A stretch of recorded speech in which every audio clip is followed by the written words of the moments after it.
नारायणाय नमः।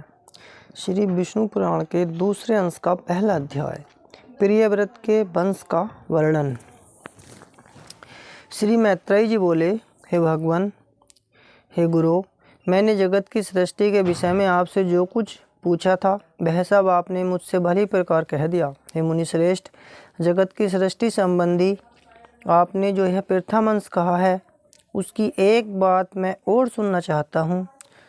स्वयंभू मनु के जो प्रियव्रत और उत्तानपाद दो पुत्र थे, उनमें से उत्तानपाद के पुत्र ध्रुव के विषय में तो आपने कहा, किंतु हे द्विज, आपने प्रियव्रत की संतान के विषय में कुछ भी नहीं कहा। अतः मैं उसका वर्णन सुनना चाहता हूँ, सो आप प्रसन्नतापूर्वक कहिए। श्री पराशर जी बोले, प्रियव्रत ने करदम जी की पुत्री से विवाह किया था। उससे उनके सम्राट और कुक्षी नाम की 2 कन्याएं और 10 पुत्र हुए। प्रियव्रत के बड़े पुत्र बड़े बुद्धिमान, बलवान, विनय संपन्न और अपने माता पिता के अत्यंत प्रिय कहे जाते हैं। उनके नाम सुनो। वे आग्निद्र, अग्निबाहु, वैपुष्मान, द्युतिमान, मेधा, मेधातिथि, भव्य, सवन और पुत्र थे, तथा 10वां यथार्थ नामा ज्योतिष्मान था। वे प्रियव्रत के पुत्र अपने बल पराक्रम के कारण विख्यात थे। उनमें महाभाग, मेधा, अग्निबाहु और पुत्र ये 3 योग्य परायण और अपने पूर्व जन्म का वृत्तांत जानने वाले थे। उन्होंने राज्य आदि भोगों में अपना चित्त नहीं लगाया। हे मुने, वे निर्मल चित्त और कर्म फल की इच्छा से रहित थे तथा समस्त विषयों में सदा न्यायाकुल ही प्रवृत्त होते थे। हे मुनि श्रेष्ठ, राजा प्रियव्रत ने अपने शेष 7 महात्मा पुत्रों को 7 द्वीप बांट दिए। हे महाभाग, पिता प्रियव्रत ने आग्निद्र को जम्बूद्वीप और मेधातिथि को पलक्ष नामक दूसरा द्वीप दिया। उन्होंने सालमल द्वीप में वैपुष्मान को अभिषिक्त किया, ज्योतिष्मान को कुशद्वीप का राजा बनाया, द्युतिमान को क्रोंच द्वीप के शासन पर नियुक्त किया, भव्य को प्रियव्रत ने शाकद्वीप का स्वामी बनाया और सवन को पुष्कर द्वीप का अधिपति किया।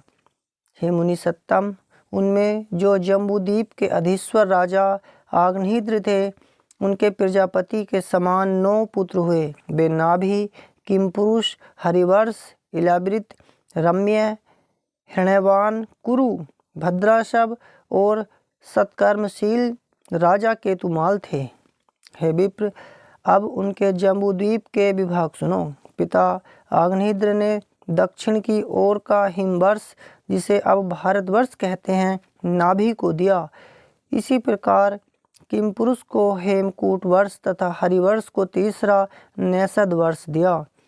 जिसके मध्य में मेरु पर्वत है, वह इलाव्रत वर्ष उन्होंने इलावृत को दिया तथा नीलाचल से लगा हुआ वर्ष रम्य को दिया।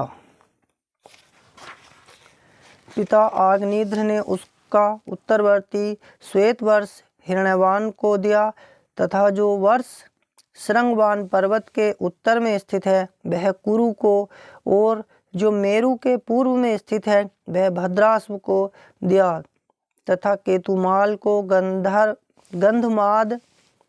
गंधमादन वर्ष दिया। इस प्रकार राजा आग्निद्र ने पुत्रों को ये वर्ष दिए। हे मैत्रेय, अपने पुत्रों को इन वर्षों में अभिषिक्त कर वे तपस्या के लिए शालग्राम नामक महापवित्र क्षेत्र को चले गए। हे महामुने, किमपुरुष आदि जो 8 वर्ष हैं, उनमें सुख की बहुलता है और बिना यत्न के स्वभाव से ही समस्त भोग सिद्धियां प्राप्त हो जाती हैं। उनमें किसी प्रकार के विपर्य, असुख या अकाल मृत्यु आदि तथा जरा मृत्यु आदि का कोई भय नहीं होता। न धर्म अधर्म अथवा उत्तम अधम और मध्यम आदि का ही भेद है। उन 8 वर्षों में कभी कोई युग परिवर्तन भी नहीं होता। महात्मा नाभि का हिम नामक वर्ष था। उनके मेरु देवी से अतिशय कांतिमान ऋषभ नामक पुत्र हुआ। ऋषभ जी से भरत का जन्म हुआ, जो उनके 100 पुत्रों में सबसे बड़े थे। महाभाग, पृथ्वीपति ऋषभदेव जी धर्मपूर्वक राज्य शासन तथा विविध यज्ञों का अनुष्ठान करने के अनंतर अपने वीर पुत्र भरत को राज्याधिकार सौंपकर तपस्या के लिए पुलहाश्रम को चले गए। महाराज ऋषभ ने वहाँ भी वानप्रस्थ आश्रम की विधि से रहते हुए निश्चय पूर्वक तपस्या की और नियमानुकूल अनुष्ठान यज्ञ किए।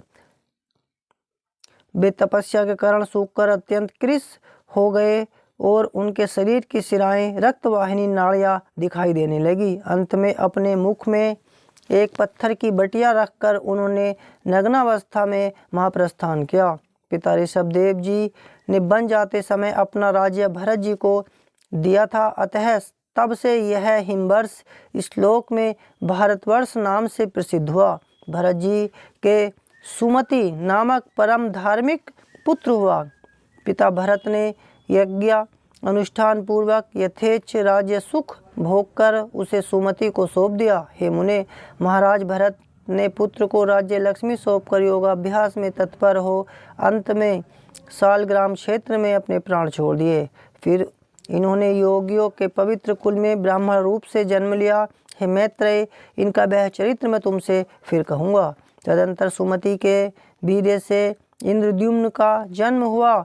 उससे परमेष्टि और परमेष्टि का पुत्र प्रतिहार हुआ। प्रतिहार के प्रतिहर्ता नाम से विख्यात पुत्र उत्पन्न हुआ और प्रतिहर्ता का पुत्र भव का उद्गीत और उद्गीत का पुत्र अति समर्थ प्रस्ताव हुआ।